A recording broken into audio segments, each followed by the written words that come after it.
Ashamaa kabajamtoota jaallatamtoota hordoftoota miidiyaa OBN. Hantaatan hundi keessanuu qophii keenyaa kanarraa kana kabajaan akkan wajjin dhandhamtanii gaafiif deebii keessummaa qabnu wajjin isinis akkan wajjin affeeramtan kabajaan isin gaafanna. Kabajamtoonni hordoftoonni miidiyaa OBN, miidiyaa uummataa, miidiyaa siyaasarraa walabaa, miidiyaa hawaasaa, miidiyaa cuqqufamtootaa, miidiyaa walqixxummaa, miidiyaa jaalalaa, miidiyoota hundaaf fakkeenyaa fi miidiyaa seena qabeessa kan ta'e hunduma keessaniifuu qophii kanatti affeeramtanii jirtun isin jedha. Qophii qopheessaa kan isin wajjin turu ani Amiin Abdulqaadir. Akkuma argitan obboleessa keenyaa na cinatti argamu kanaaf gaafiif deebii miidiyaa irratti maqaa isaanii beekus asiinis kallattimaan isin wajjin gaafii goonee fi maqaa isaanii kan wajjin barru ta'a. Hanga xumuratti na wajjin turan affeerraa kooti jechuudha. Ni amma kallattimaan gara gaafiif deebii isaaniif qabannee dhufneetti isin dabarsina. Mee jalqaba irratti isin maqaan keessan eenyu isiniin jedhani? Mee asirraa haa kaanuuti maqaan keessan eenyu isiniin jenna? Tole, baay'ee galatoomaa miidiyaa keessan, miidiyaa OBN, miidiyaa hawaasa, miidiyaa uummata. Galatooma. Kallattimaan gaaffii na gaafatanitti deemaa of barsiisutti jechuudha. Akkam ilmaan Oromoo hedduun isaanii na beeku miidiyaa irratti. Ani maqaan kan koo Amiin Abdulqaadir jedhama. Akkamitti kun ta'a? Waan akkanaa. Kiyyallee ani jecha himadha. Maqaan miidiyaa irra isin beeknu. Keetillee ani akkamitti? Maalis kan boodama himadhe. Gaafiif deebii naanii ibsite waan ta'eef kabajaadha. Akkasumatti hojii deebii gaarii ta'anitti fakkaata. Amiinuma. Anuma Amiin jedhama. Waa walqannullee asitti gadi hin dhiifne waan ta'eef murree gadi dhiifna waan ta'eef miidiyaa irratti qajeelchinee walitti himannee gaariidha jechuudha. Kanaaf laayiviin waa dabru jettanii turtan jalqaba wanni hin dhiyeessu kanaaf qajeelaa himadha. Amma maqaa keessanirra ni qajeelaa himadha. Amiinuma. Maqaan kanuma namana seera miidiyaan kabajaa kaa. Isin akka seeraan yoo affeertan maaliif na wal dhabuun barbaachisa? Miidiyaa osoo laayivii dabarsitanii gaarii ture sila. Har'a maaliin akkanaa kun gaarii ta'a?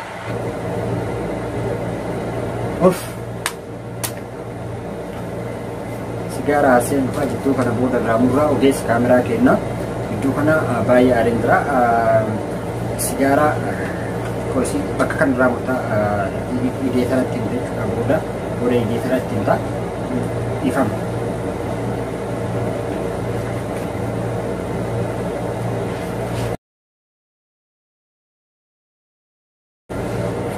Egaa kabajamtoota keenyaa gaafiif deebiin keenya akkumatti fufetti jira. Baay'ee irraa barachaa fi itti bu'aaraa kan jirtan ta'uu isaa argu jirra. Maqaan isaanii akkuma isaan jedhan kana mee bira haa kunu maqaa isaanii kanuma.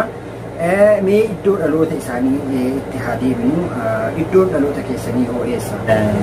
Iddoon dhaloota gaafii keessanitti iddoon dhaloota kiyyaa akkasuma godina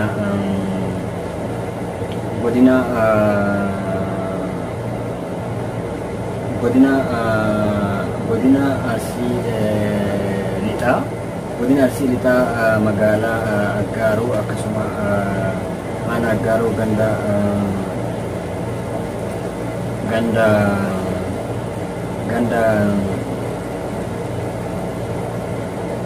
ganda wannaa hitte isin qoosa dhuftamu kanuma asinis miidiyaa irratti himuudhaaf dhuftan isin. Anaaf tokko maafi akkasii immoo wanta tokko hawaasa nama miidiyaa irraa kabajaa waan ani irraa isin tilmaamne hawaasa laayivii yoo naffeerte mana hawaasa miidiyaa siyaasa irraa laayiviin jedhin kan laayivii osoo ta'e hawaasni ni bara jechuudha. Waa hunda isaa hawaasni addaan baasiitiin baruu qaba malee addaan murtanii isin booda honna jettan maaf laamta shaamizii laamta footoshoopii maa shaamizii ka ani footoshoopii malee namicha kana illee uummataati dhugaadha footoshoopii illee ta'uu sirra jecha ma waa'ee footoshoopii mayyuu haa ta'u miidiyaan keessaa biyya kan kumaa himalee barbaachisa maqaa kun kootii simattan tariitii maqaa walitti gala jedhe ammallee biyya kan kootuu himachuu jirtan maalidha kun maaf barbaachisu qajeelchitanii osoo himattanii deemnee baay'ee fudhatama qabanatti fakkaata mee itti adeema kanuma hidhalootaas kanuma isinis achuma anaafatti tokko moo maaf akkatti afaanii dubbina qabaa deemtanii akka gaazexeessaa tokko kabajaan erganaa affeertiraa kabajaan waan annarraa jettu hawaasaan laayivii yoo affeerte maal rakkoo qaba laayivii osoo dabarsitanii dubbiin kun gaarii ta'a yoo laayiviin jedhin kan laayivii osoo ta'e hawaasni ni bara jechuudha waa hunda isaa hawaasni addaan baasiitiin baru kanuma nama qajeelchi hin qajeelchi aboo qajeelchi egaa kabajamtoota kennaa gaafiif deebii kennaa wajjin akka itti bohaaraa jirtan abdii qabna akkasumarraa barachaa jirtan abdii qabna jennee amannaa mee gahee hojii keessanii hoo baay'isnu gaheen hojii keessanii hoo maalidha gaheen hojii keessanii maal akka ta'e nutti maalidha mee gahee hojii keessanii gaafiin kan keessanii gaheen hojii kiyya kee hojii gaheen hojii keetii maalidha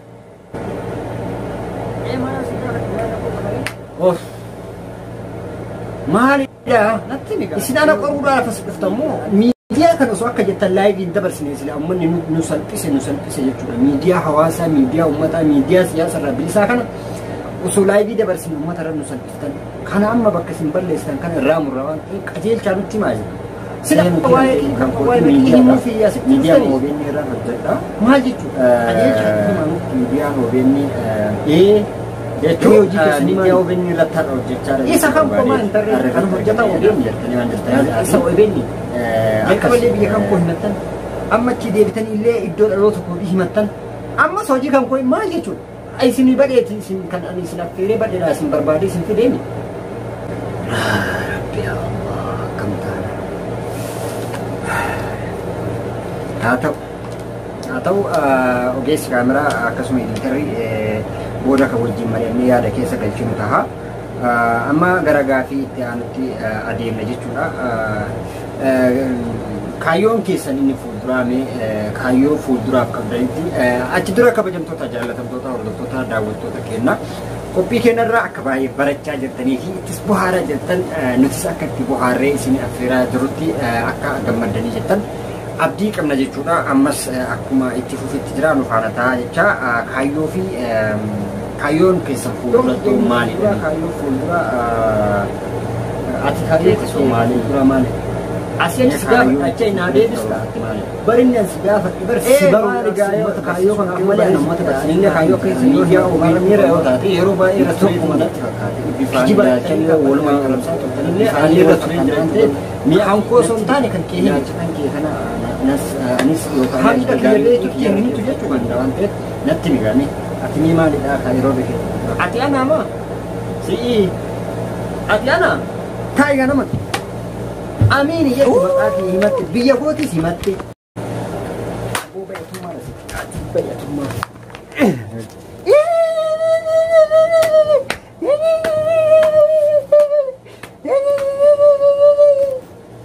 kabajamtootaa fi jaallatamtoota hordoftoota OBN miidiyaa uummataa miidiyaa siyaasarraa walabaa miidiyaa jaallatamaa fi miidiyaa kabajamaa miidiyaa seena qabeessaa isniin jennaa qophii keenyarraa akka baay'ee baratanii fi ittis bohaartanii jettan abdii qabna jechuudha hanga qophii biraatti OBN qophiilee biroo isa hafa wajjin turtii gaarii isniin jennaa asumaan nagaan isniin jennaa fayyadaa